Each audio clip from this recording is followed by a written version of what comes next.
నమస్తే ఫ్రెండ్స్, మిత్రులు, శ్రేయోభిలాషులు అందరికీ నూతన సంవత్సర శుభాకాంక్షలు.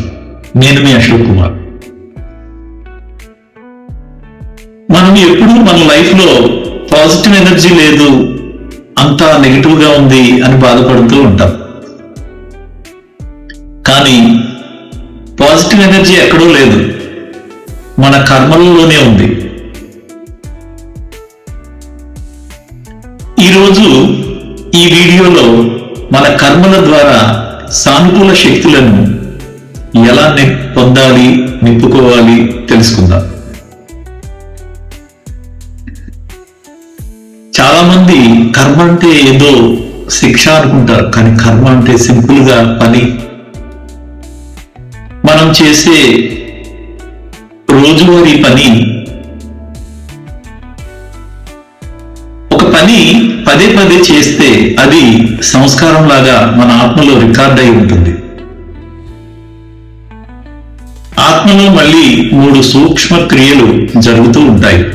1 ఆలోచన, మనసు ద్వారా జరుగుతుంది. అది 2 బుద్ధి, ఈ పని చెయ్యాలా వద్దా అని బేరుజు వేస్తుంటుంది, నిర్ణయ శక్తి. 3 సంస్కారం. ఏ పని చేసినా 7 రోజులు క్రమంగా చేసినట్లయితే అదే పని సంస్కార రూపంలో రికార్డ్ అయిపోయి ఆత్మలో ఉంటుంది. మనం మాట్లాడే ప్రతి మాట, ప్రతి పని ఒక ఎనర్జీ క్రియేట్ చేస్తుంది. మీరు ఒక బంతిని గోడ కొడితే అది తిరిగి మీ దగ్గరికి వస్తుంది కదా. మన కర్మలు కూడా అంతే. నిష్కామ కర్మ. ప్రతిఫలం ఆశించకుండా మనస్ఫూర్తిగా సహాయం చేయండి. మీరు ఇచ్చే ఆ పాజిటివిటీ ఈ విశ్వం నుండి రెట్టింపై మీ దగ్గరకు వస్తుంది.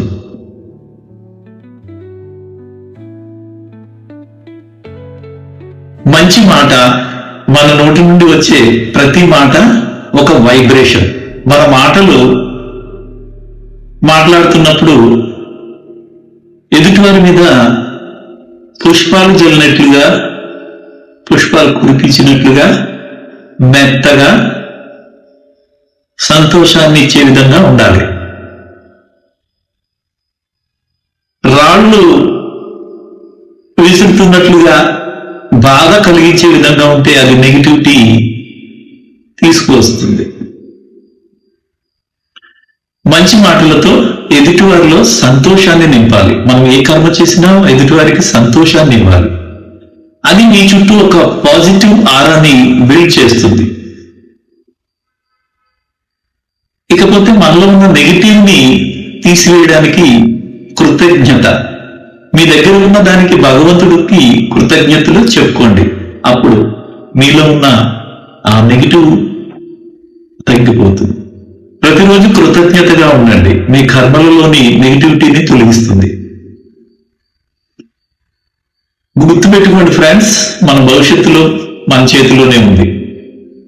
మనం మంచి కర్మలు ఎదుటివారికి సంతోషాన్ని, ఆనందాన్ని ఇచ్చే విధంగా ఉండాలి. నొప్పించే విధంగా ఉంటే అది నెగిటివిటీ క్రియేట్ చేస్తుంది.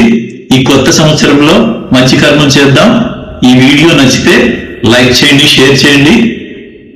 ఇంకో మంచి వీడియోతో మళ్ళీ కలుద్దాం.